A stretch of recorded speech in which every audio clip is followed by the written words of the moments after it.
thanks for joining me. On this channel, I zombify people.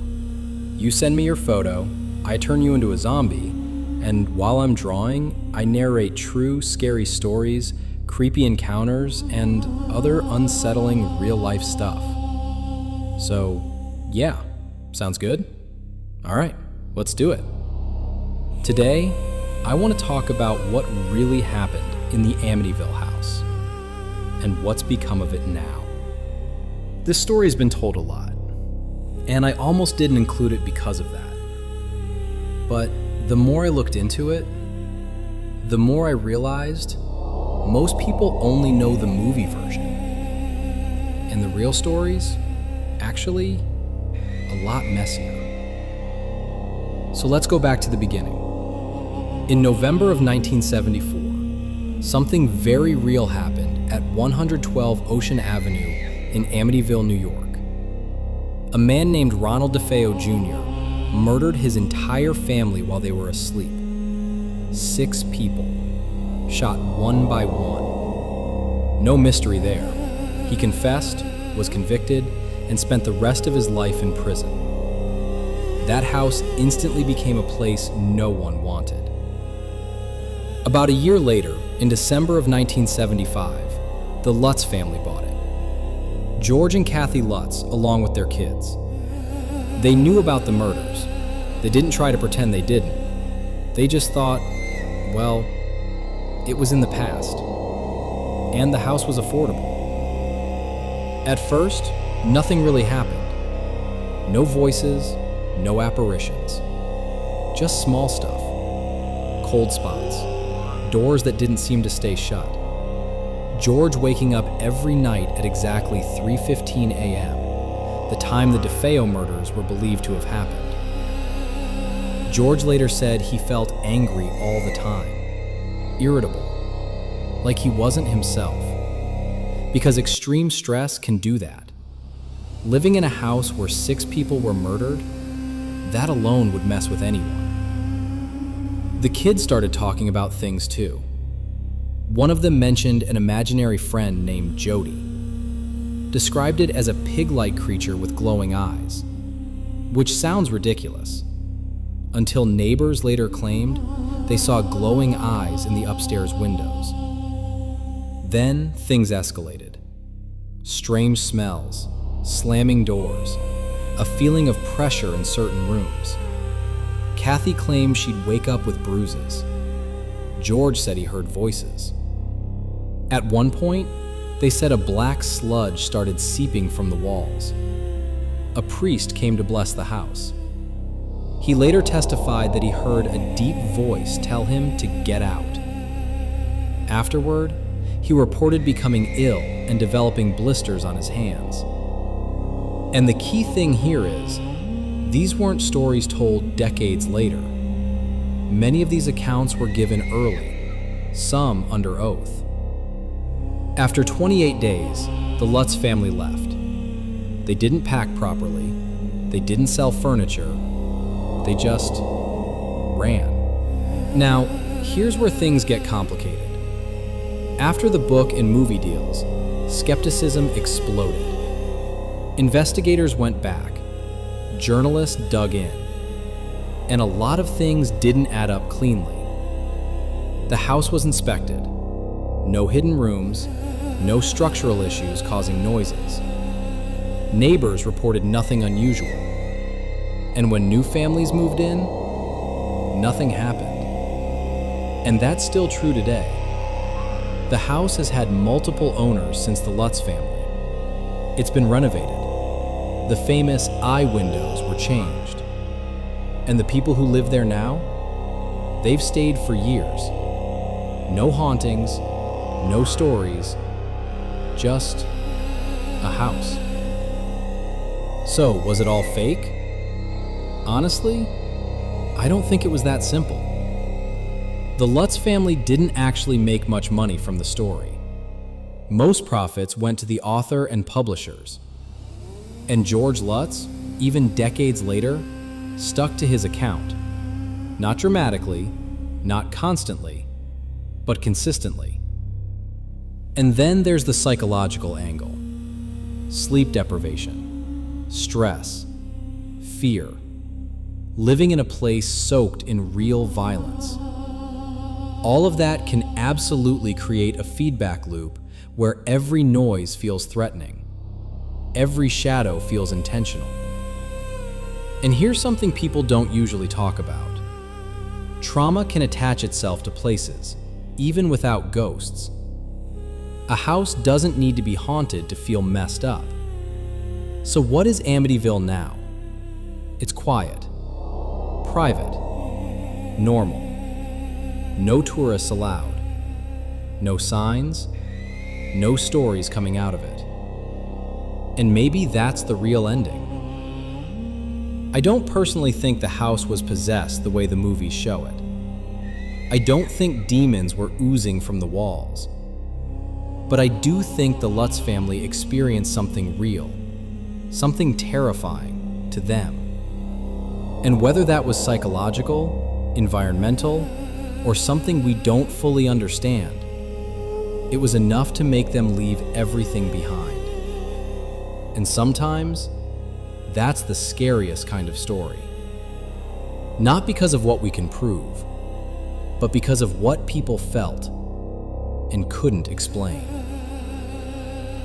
Okay, so now we're going to talk about another case that's been documented for years. The Myrtles Plantation down in Louisiana. And this place has been around for a long time, built in the late 1700s. It started as a private home, then later became a plantation, and today it's actually a bed and breakfast. So people don't just visit it, they sleep there, which is bold. The Myrtles is tied to a lot of stories, but the most well-known one is about a woman named Chloe. She was an enslaved woman who worked in the house. The story goes that she was punished. One version says her ear was cut off, and she started wearing a green turban to hide it. According to the legend, Chloe poisoned a birthday cake meant to make someone sick, not kill them. But instead, 2 children and their mother died. Chloe was supposedly executed afterward, and her body thrown into the river. Now, here's where I want to slow down a bit. Historians don't fully agree on Chloe's story. Some records don't line up, some names don't match. So it's possible parts of that story were exaggerated or merged with other events over time. But, and this is important, the plantation does have documented deaths. Multiple owners, children, yellow fever outbreaks. This wasn't a peaceful place, even without the ghost stories. And that's where things get messed up. Guests and staff have reported seeing figures on the staircase, women in old dresses, children playing in the halls. Some say they hear footsteps when no one else is around. But the most famous thing, the thing people always bring up, is the mirror. There's a large mirror in one of the rooms, and according to the stories, when the bodies of the poisoned victims were laid out, the mirror was covered as part of mourning. Later, when it was uncovered, people claimed handprints were visible in the glass. What's strange is, those marks are still there. They don't wipe off, they don't polish out, and no one's been able to fully explain why. Some guests claim they've seen faces appear in that mirror. Others say the handprints become more visible at certain times of day. Employees have reported children tugging on their clothes. Guests have woken up to the feeling of someone sitting on the bed. Cameras have picked up figures that weren't seen at the time the photo was taken. And yeah, I know, photos can be misleading. Light reflections, dust, all that stuff. But what keeps this place interesting is how consistent the reports are. Different people, different decades, same areas, same experiences. Even skeptics who stay there admit something feels off. Not loud, not aggressive, just like you're not alone, even when you know you are. Unlike some haunted places where things feel angry or violent, the Myrtles doesn't really feel like that. Most people describe it as sad, heavy, like the house remembers things. And maybe that's the best way to think about it. Because whether you believe in ghosts or not, I've always felt that places where a lot of people lived and suffered tend to hold on to something. I've said this before, but stories, energy, trauma, call it whatever you want. I mean, just look at places like Auschwitz. Seeing it in photos is one thing, but being there in person, the feeling is completely different. It's hard to describe. So is the Myrtles Plantation haunted? I don't know, but I do know this. People who stay there don't usually leave laughing about it, and a lot of them don't come back for a second night. And when a place has been quietly unsettling people for over 200 years, yeah, that's freaking enough to make me go, nope, not going there, buddy. So, I'm almost done inking here, but I have another haunting story to tell you. And I truly hope you're still listening. Or it sucks drawing alone and telling creepy stories, because it honestly also scares me doing that in this quiet drawing room. This one takes a second to settle in. Not because it's loud, not because something jumps out at you. It's quieter than that, heavier. And honestly, that's what makes it unsettling. This is Waverly Hills Sanatorium in Louisville, Kentucky. It was built in the early 1900s, back when tuberculosis was everywhere. And at that time, TB wasn't something you recovered from easily. Most people who were sent there already knew what the outcome was probably going to be. They weren't coming to get better. They were coming to wait. Patients arrived constantly. Adults, children, teenagers. Some were there for months. Others stayed for years. Many never left the building alive. Imagine waking up every day, barely able to breathe, listening to coughing echo through long hallways, beds around you emptying out overnight, staff trying to stay calm, professional, steady, while watching people disappear one by one. That environment does something to people, to patients, to staff, to the place itself. Death wasn't hidden at Waverly Hills. It was routine. So the hospital built a long, sloped tunnel beneath the building. Today, people call it the body chute. At night, bodies were moved through that tunnel so other patients wouldn't see how many people were dying. Quiet movement, no announcements, no explanations. And I always stop there for a moment. Because if you were lying awake in a hospital bed at night, hearing something being rolled past your door, you already understood what was happening. As medical treatments improved, tuberculosis cases dropped. Waverly Hills eventually closed as a hospital, but the building stayed. Over the years, it was reused. At one point as a nursing home, later partially abandoned. And that's when people began reporting things that didn't make sense. Staff working late shifts talked about footsteps following them down hallways. Not random noises, slow movement, stopping when they stopped. Visitors described hearing voices, not yelling, not screaming. Conversations, distant and low, like people talking in another room that shouldn't have anyone inside it. And again, people mentioned children. Not shadows, not reflections. Children. Running, laughing, moving across doorways. One security guard said a small boy asked him to play. The voice sounded close, friendly. When the guard turned the corner, the hallway was empty. He finished his shift. He never came back. Then there's room 502. That room shows up in almost every account. People walk in feeling fine, normal, and within minutes, something changes.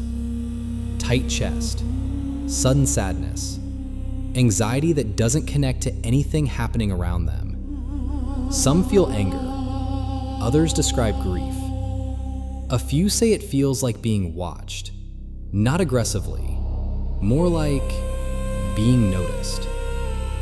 There are stories tied to that room about nurses who died there. Some of those details are debated. Records from that era aren't perfect, and that matters. But here's the part that doesn't rely on old paperwork.